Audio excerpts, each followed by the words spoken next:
What's going on, you guys? Namicon here, bringing you my perspective as to what entertainment is bringing us. And today, we will be talking about The Spectacular Spider-Man, released on television in 2008, March 8th, 2008, to be specific.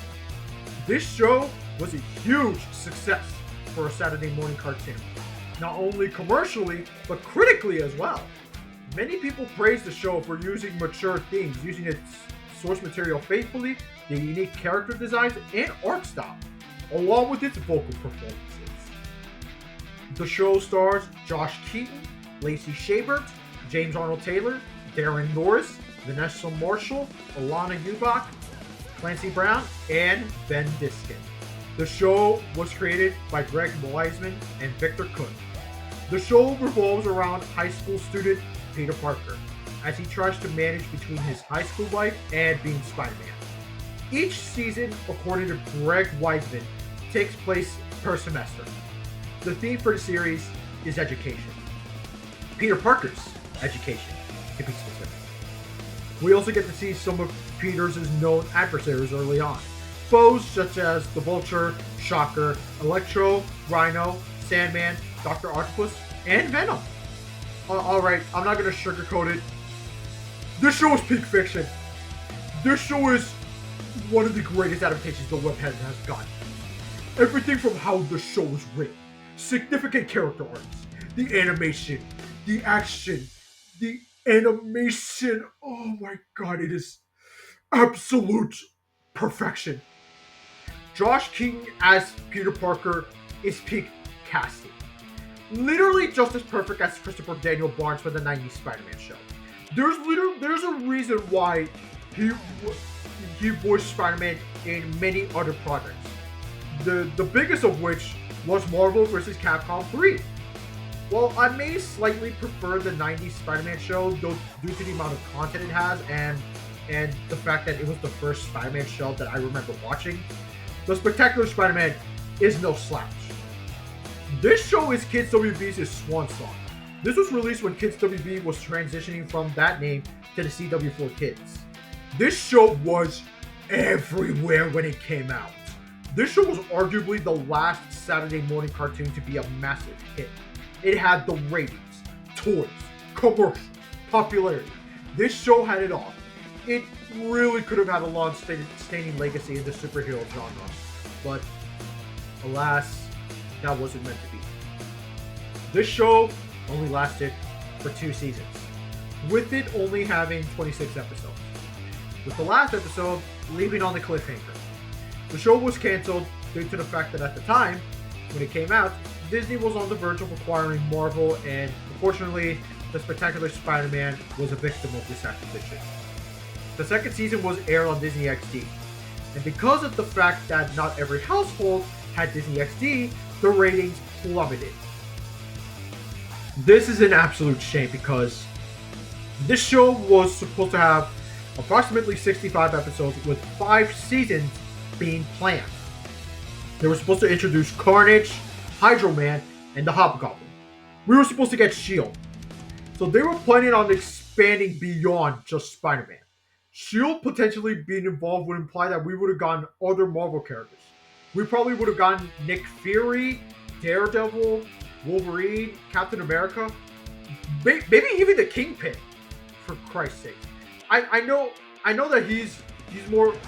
He debuted with as a Spider-Man villain, but as time goes on, he is more associated as a Daredevil villain. So it's such a massive shame, honestly, that the show got cut short. And due to business politics. It's bullshit. It could have been the best Spider-Man show of all time. Instead, what we've gotten is, while a great show in and of itself, it could have been so much more. For a lot of people, this is their favorite Spider-Man show, and I cannot argue with that. It's still super popular, and people are still demanding a season 3 for the show. It's so popular, that version of Spider-Man made a cameo in the new Spider-Man movie, Across the Spider-Verse. Although it only lasted a few seconds, him being there was significant. In that movie, we see that version of Spider-Man carrying Captain Stacy, meaning in Season 3, Captain Stacy was supposed to die. this show left a huge hallmark for Spider-Man as a whole. This show really put, really put, really gave Spider-Man into the spotlight. Well, after, and this was released when during the height of Spider-Man 3, Tobey Maguire's Spider-Man 3. So this show had a lot going for it. Hell, speaking of Tobey Maguire's Spider-Man, they included some they included some parts of the Sam Raimi trilogy, some parts from the first Spider-Man movie specifically where Tobey Maguire's Spider-Man was in the boxing ring, and that was included in the Spectacular Spider-Man, which I find to be really cool. Honestly, I remember seeing that in when Kids WB was airing it. That was so cool, and I first thought this show was going to be like a remake of sorts of the Sam Raimi Spider-Man films, but it's not. It's a totally different show. God, I still have the intro in my head. That intro is iconic. One of the most iconic intros of the 2000s, honestly. It's that good. I'm not sure if it's in any streaming services. I would have said it's on Disney Plus, but Disney Plus took it out like a couple months ago, which is absolutely diabolical on their part. That is absolutely diabolical. But it's unfortunately they do not own the rights to the show. It's Sony that does.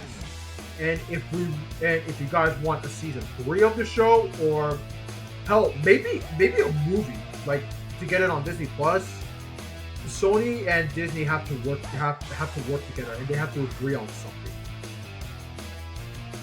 Otherwise, it's just going to be left in the dust. Well, at least you can buy them on DVD. I mean, this is the first season, and the second season is also available on DVD. You can also buy the complete series also on DVD and Blu-ray. And oh yeah, fun fact: I met Josh Keaton a few months ago. Yeah. He came at a local convention, literally a few months ago. And we weren't talking about Spider-Man though. I was asking him about No More Heroes because I didn't see any videos of him interviewing his performance as Destroy Man in the No More Heroes franchise, and I wanted to ask him about that, and he said he said he really enjoyed that performance too, and yeah, he recalled he signed some merch and some gaming copies of the No More Heroes franchise. So I find that to be really cool. So I took a picture of me and Josh Keaton. It was sick, honestly. I'll post it here at some point. But yeah, the Spectacular Spider-Man. This is more of a what could have been, honestly. But the show in and of itself, with what we got, it is absolutely fantastic. This show is absolutely great.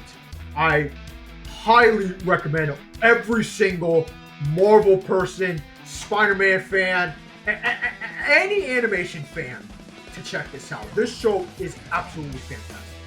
I know it's short-lived. There's not that many episodes, but please give this show a watch. This show is absolutely great.